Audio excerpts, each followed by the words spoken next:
Secret Stories, and my name is Mary Cacciapaglia. Many people cannot be on camera because their employer, their family, their friends, church, or synagogue would roll their eyes, ridicule, misunderstand, or even fire them. Secret Stories allow you to tell your story with anonymity. Here I read experiencers' accounts emailed to us at Breaking the Silence. Thank you for supporting us through your YouTube or Patreon membership. Your support makes Breaking the Silence possible. In this episode, we listen to the experiences of Benno from Oz. Good day, everybody. I am Benno from Oz. I'm under this anonymous alias as I am a professional person still working with a wife and children.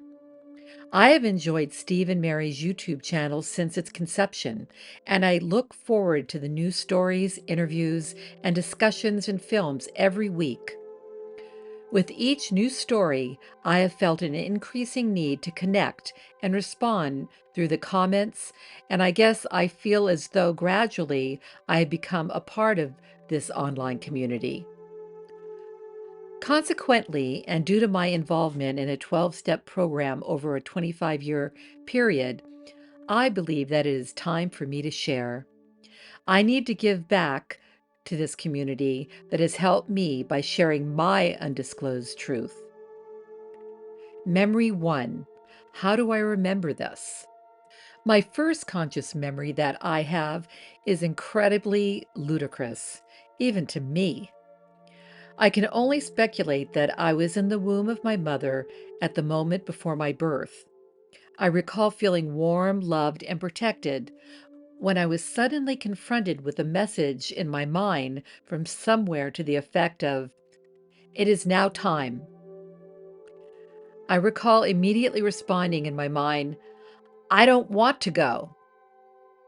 I then remember opening my eyes to see fleshy, warm, and golden hues in changing shape and luminosities, accompanied with hearing what I can only surmise were the muffled voices of the people in the birthing room. I then recall feeling a sudden rush of endorphins rushing through my entire body, which was physically being moved around and then pushed towards something. I let out a cry, "No!" And that's how my memory ends. Memory 2. What am I doing here, and why is it that I cannot speak or move my body? My second conscious memory occurs when I was a baby a few months old.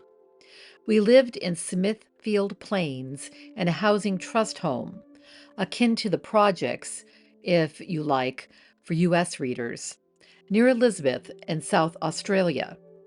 I recall laying on my back in my freshly painted white pine crib and looking to the right slightly at the half-open dusty white painted window frame and smeary-looking glass window, watching the white linen and lace curtains gently filling up with air and waving as the cool summer breeze diffused over me and cooled my right cheek and heated brow.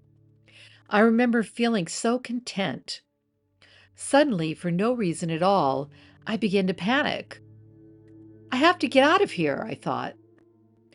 It took great effort to roll to my left and then onto my stomach. My arms were underneath me, and I had to get them up in front of me so I could breathe and look up at the door, which was behind me. I managed to do so, but it took so much of my energy. The self-speak in mind was, "Okay, now, all I have to do is climb out over this rail and walk over and open the door. No problem." Then it hit me. Why can't I actually physically do that? I asked myself. I then decided that I had to yell for Mum, but when I tried, no sound was coming out of me.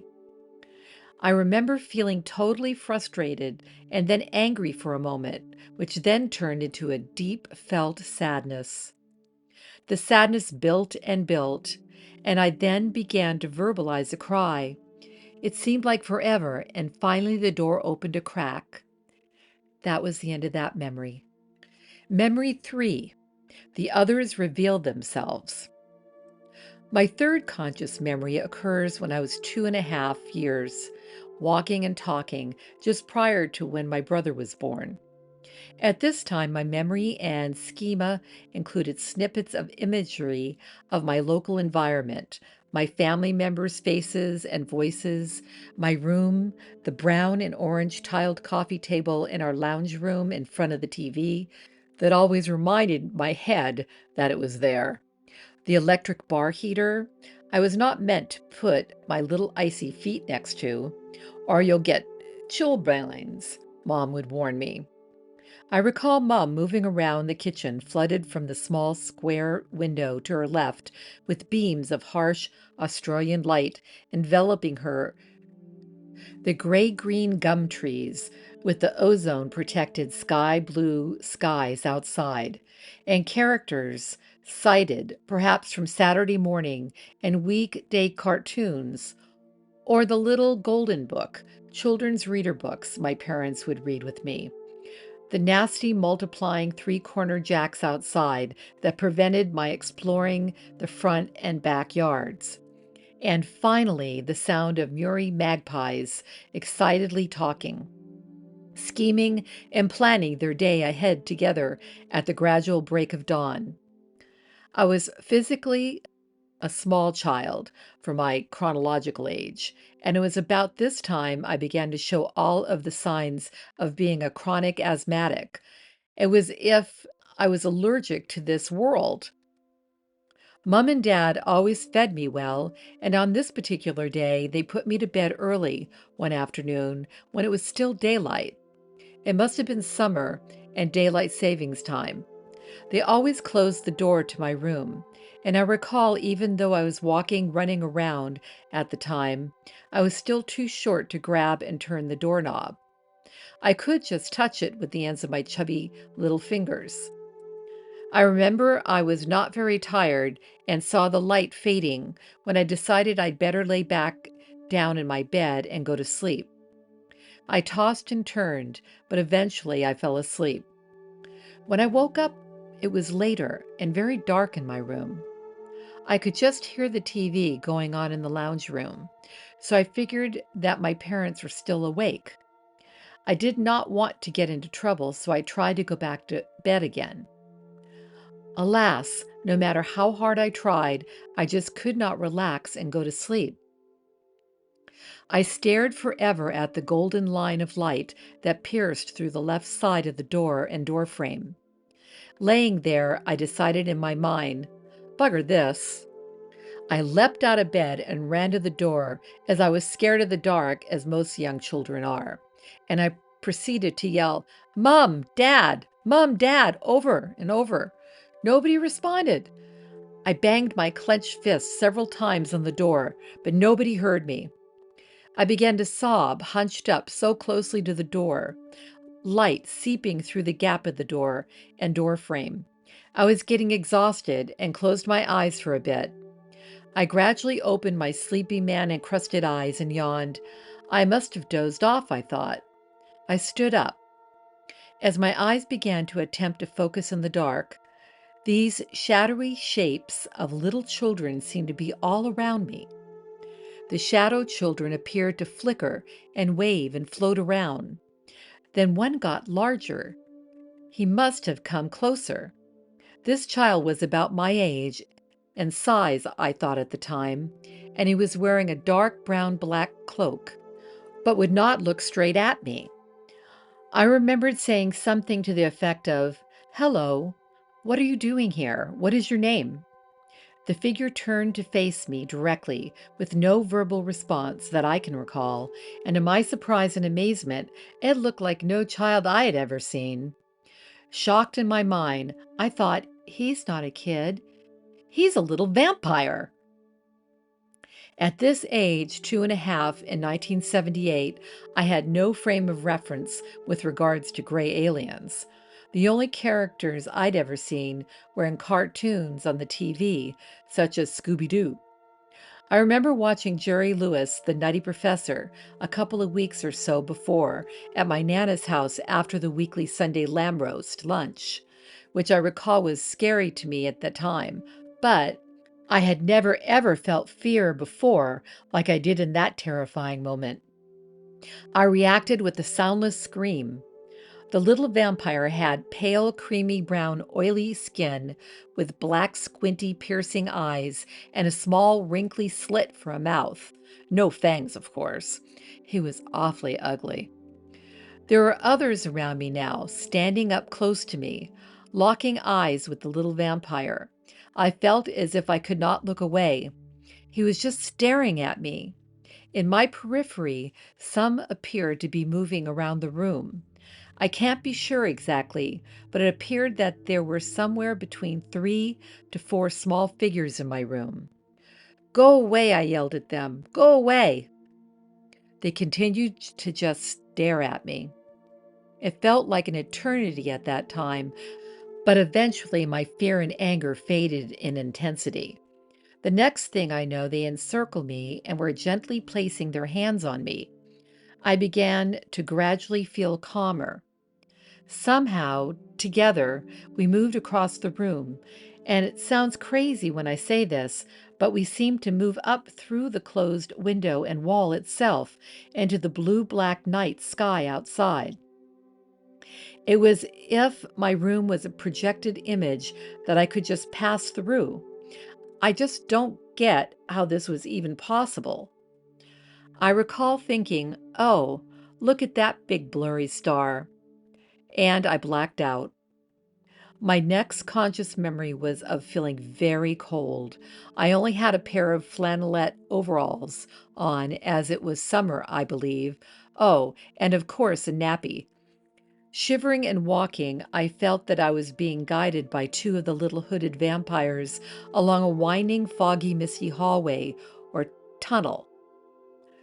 The walls seemed to arc above and below. An unforgettable smell is imprinted on my mind.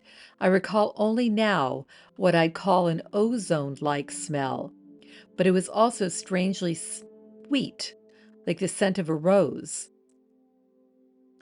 The cold air felt vicious, thick, as I breathed it in.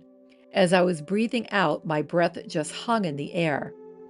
During this long tunnel walk, I kept saying to the little vampires, "I'm cold, I'm cold." But they ignored my concerns and ushered me forward. We came to a spot where the walkway opened into what seemed to be a large, circular shaped room, with what I felt had a much higher ceiling. I felt very small, smaller than usual.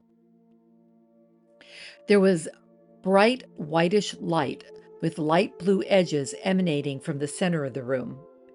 The light source made a circular shape around whatever was at its center. I stood there on the spot for a few seconds, squinting my eyes when the little vampires gestured me to move forward toward the center light. I hesitated. "I don't want to go there," I told them out loud. They gestured again, and we all moved forward. The harsh light began to soften somewhat, and I began to focus my eyes. I could see some longer, angular shapes, and then a larger, thicker, dark shape in the middle. In my mind at this time, my first thought was that I was looking at some kind of giant spider in the mist. They moved me forward again. It was spider-like, long spider-like limbs, but it had a weird head, kind of like us, but praying mantis looking with its strange eyes. Was it an insect or a person? "I don't know what that is. I don't want to look. I don't want to look. I'm scared. I'm scared." I turned to tell the little vampires alongside of me. I got no response from the beings at all. I repeat, "I'm cold." I get no response. I stand there for what feels like an eternity as it observes me. I receive no messages or communication from the being in the mist. I've never felt so small and transparent in my whole life since then. Even at that time, I felt that this was the being obviously in charge. After my initial focused look, I would not look directly at it, as it repulsed me. Looking down into the side, I once again tried pleading with the being in the mist. I'm cold. My little body is exhausted from the constant and repeated release of adrenaline I'm experiencing. I inevitably faint and black out. I wake up the next morning lying on the wooden floor, not in my bed, with the small orange and blue woolen blanket my Nana made for me, draped half over my legs. From this day forward, I'd have a nosebleed every other day without warning for most of my early childhood, and every now and then unprovoked panic attacks, if that's what they were, where it felt like every cell in my body would vibrate in increasing intensity, climaxing in a heightened extreme adrenal state, which was somehow held for so many minutes, unstoppable by me, and which left me exhausted afterwards. No adequate medical explanation was ever given to us. Mom puts me into school early at age 4, and my first day of actual school consists of my helping the teacher, like a school teacher's aide, helping all of the other kids learn how to try and read very simple children's books. End of the memory. Conclusion: I have never told anyone of these personal experiences. I thought that I would take this to the grave with me, but thanks to the encouragement of my eldest daughter, does not know what I was writing about, just knows I was thinking of writing down some of my early memories. I am glad I wrote this down, and I'm now willing to break my silence and share it with people in our community. Secret stories and breaking the silence have been amazing therapy for me. Thank you so much for this opportunity, Mary and Steve. Kind regards, Benno from Oz. Wow. Thank you, Benno from Oz. Amazing account, and starting from before birth. And thank you for sharing your experience with us as well. It takes guts to share your experience, and when you feel ready, I will share your story for you. This is Mary Cachapalia. May love and light be with you.